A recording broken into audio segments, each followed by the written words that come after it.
Bien-aimés en Jésus-Christ, soyez bénis. Nous continuons à nous exhorter avec cette série intitulée « Le Seigneur est au contrôle ». Et pour cela, nous allons prendre un texte dans Psaume 118, versets 6 à 7.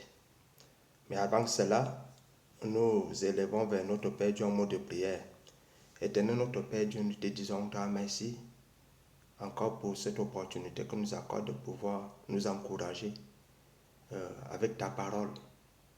Le ciel et la terre passeront, mais ta parole ne passera jamais. Ta parole, c'est la vérité. Ta parole, c'est la lumière. Ta parole, c'est l'esprit. Seigneur, accorde-nous par ton Saint-Esprit de saisir ce que nous voulons partager maintenant et que nous puissions le mettre en pratique au nom de Jésus. Amen. Donc, nous lisons la parole de Dieu dans le livre de Psaume 118, versets 6 à 7. L'Éternel est pour moi, je ne crains rien que peuvent me faire des hommes. L'Éternel est mon secours et je me réjouis à la voix de mes ennemis. Ce passage de Psaume 118 va être repris, le verset 6, dans le livre de Hébreux. Hébreux 13, verset 6, également dit ceci. C'est donc avec assurance que nous pouvons dire, le Seigneur est mon aide, je ne crains rien que peut me faire un homme. Ah, mes bien-aimés, intégrons ce que nous venons de lire dans notre vie et nous allons remporter des victoires en Jésus-Christ. L'Éternel est mon aide, je ne crains rien que peut me faire un homme. L'homme ici, c'est dans toutes les catégories de la société, que ce soit les dirigeants, que ce soit ton patron, que ce soit ton épouse qui te dérange, je ne sais pas si tu as du souci avec ton épouse, que ce soit ton mari qui t'embête, je ne sais pas si tu as des soucis, à n'importe quelle couche sociale, quand Dieu est ton aide, quand Dieu est pour toi, que peut te faire un homme? Que peut te faire un sorcier? Que peut te faire une sorcière? Que peuvent te faire tes collègues du travail? Quand Dieu est ton aide, quand Dieu est mon aide, que peut me faire un homme? Mes bien-aimés, intégrons cette vérité dans notre cœur. Et vous allez voir qu'on n'aura plus rien à craindre. Je ne crains rien parce que Dieu est de mon côté. Dieu est de mon côté.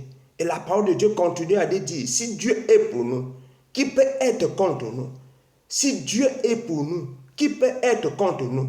Si Satan, qui est le chef de nos ennemis, Dieu le tient en laisse, à plus forte raison, c'est subordonné, mes bien-aimés.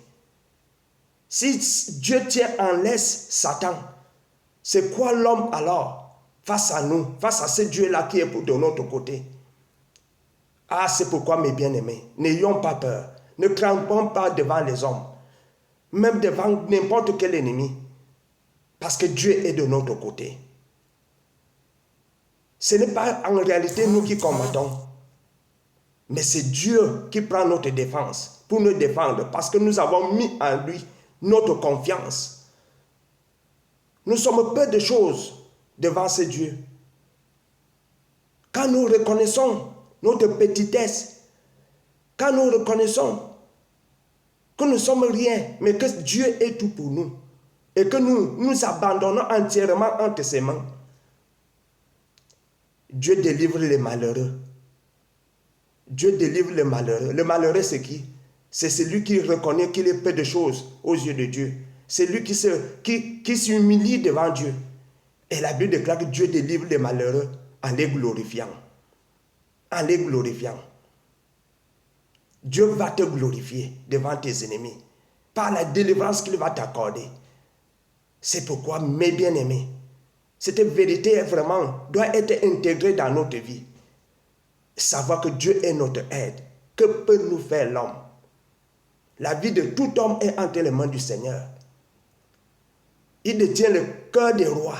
C'est lui qui domine le cœur des rois. Il dit que le cœur des rois est entre ses mains comme un courant d'eau. Il incline partout. Il incline partout où il veut. Alors tout homme suscité, son cœur est entre les mains du Seigneur. C'est pourquoi l'homme peut méditer le mal contre toi, mais il ne viendra pas à bout sans l'autorisation du Seigneur. C'est pourquoi, mes bien-aimés, soyons en paix, parce que le Dieu en qui nous nous confions, en qui nous avons mis notre confiance, c'est lui qui est le souverain. Il est au contrôle de tout. Verset 7, il dit quoi? L'Éternel est mon secours, je me réjouis à la vue de mes ennemis. Donc maintenant, avoir des ennemis, ça devient une occasion de réjouissance. Parce que tu vas encore voir la main de Dieu, la gloire de Dieu éclater. Nos ennemis maintenant ne nous intimident plus. Mais allez voir, allez découvrir, ça devient une joie immense. Parce que c'est une occasion, une opportunité qui est accordée pour que nous puissions encore voir la main de Dieu intervenir dans notre vie. Et vous et moi, nous aurons un cantique nouveau pour chanter à la gloire de notre Dieu. Mes bien-aimés, que les ennemis ne nous fassent plus peur, mais à leur vue, que notre joie soit grande. Le Seigneur est au contrôle. Soyez tous bénis au nom de Jésus. Amen.